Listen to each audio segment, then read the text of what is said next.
Hello YouTube family, myself Ajinkya with a brand new YouTube channel, Finajinkya.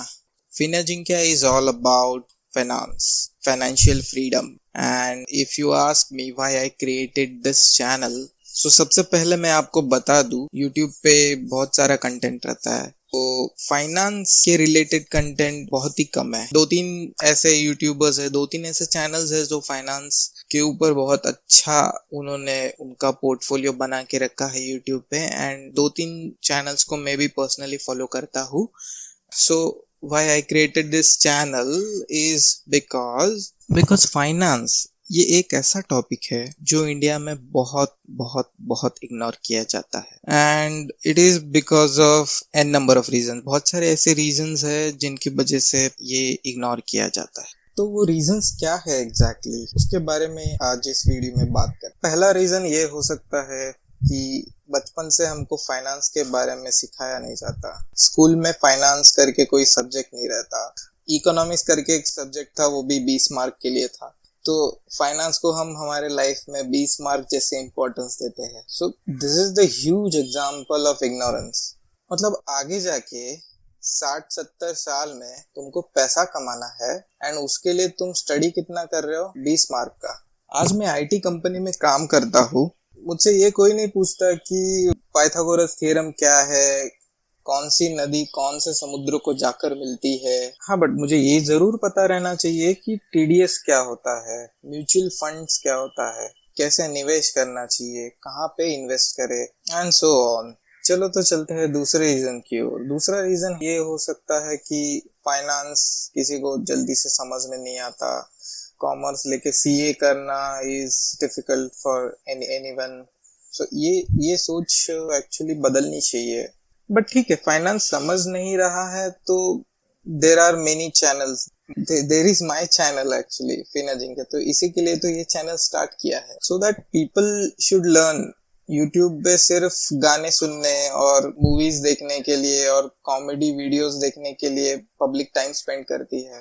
तो finance की जानकारी के लिए मेरी ये रिक्वेस्ट है कि फिनांस के वीडियोस देखो। फिनांस अपने लाइफ का एक बहुत जरूरी हिस्सा है, क्योंकि 10th के बाद, 12th के बाद, डिप्लोमा के बाद, डिग्री के बाद आप जॉब करते हो। 90-95% पब्लिक जॉब करती है। तकरीबन अपने लाइफ का एज 20 टू एज 65 लोग जॉब करते हुए गुजारते हैं। सो डोंट वरी, ये चैनल आपको उसी के लिए मदद करेगा। तो सवाल ये है कि आपको इस चैनल से क्या क्या फायदे मिल सकते हैं। आपको मैं बता दूं कि आपको इस चैनल से वीकली फाइनेंशियल अपडेट्स मिल सकते हैं। आपको नए नए बुक्स की समरीज मिल सकती है। फाइनेंस के ऊपर जो बहुत सारी अच्छी अच्छी किताबें हैं उनके टेकअवेज मिल सकते हैं।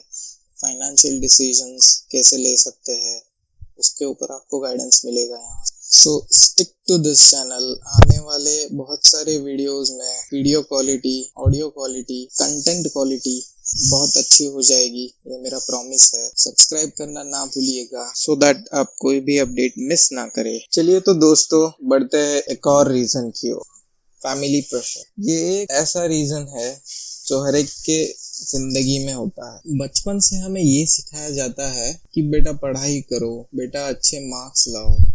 पढ़ाई नहीं करोगे तो अच्छे मार्क्स नहीं मिलेंगे, मार्क्स नहीं मिलेंगे तो जॉब नहीं मिलेगी, और न जाने क्या क्या हमारे मन में बिठाया जाता है।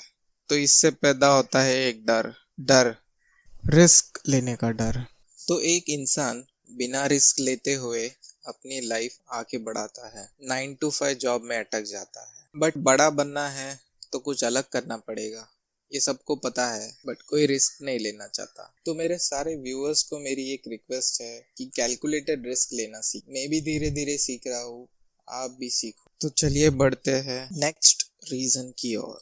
नेक्स्ट रीजन सबसे इम्पोर्टेंट है कि इंडिया में जो शादी का एज है वो मैच्योरिटी एज के हिसाब से लगाया जाता है, जबकि वो फाइनेंशियल एज के हिसाब से लगाना चाहिए था।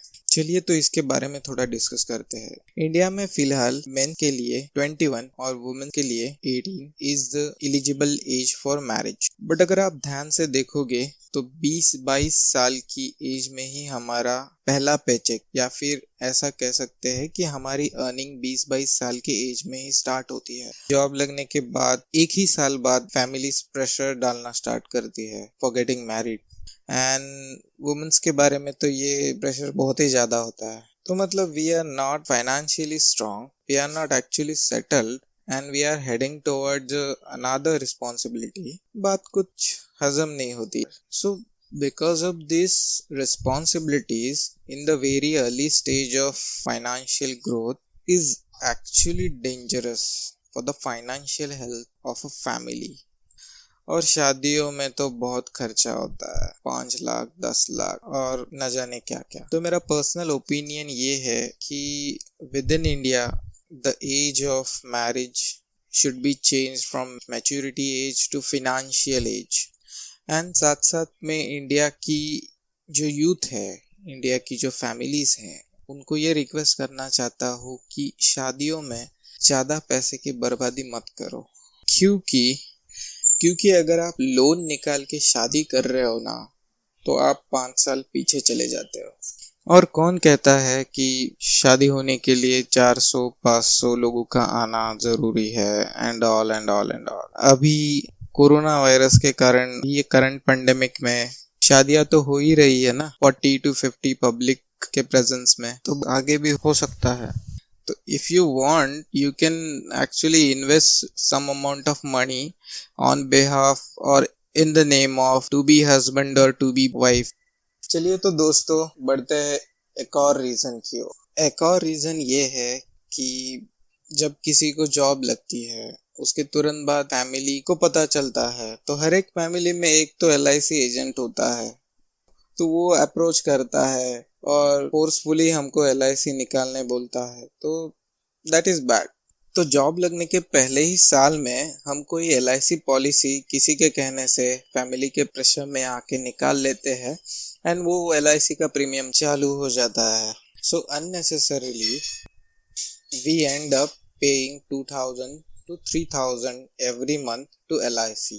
LIC पहले ही रिच है यार, उसको और रिच क्यों बना रहे हो? खुद को रिच बनाओ, खुद वो 3000 इन्वेस्ट करो every month. And there are various alternatives for LIC। There is term insurance, there is health insurance, there are ULIP policies। if you don't know what are these, just get the information।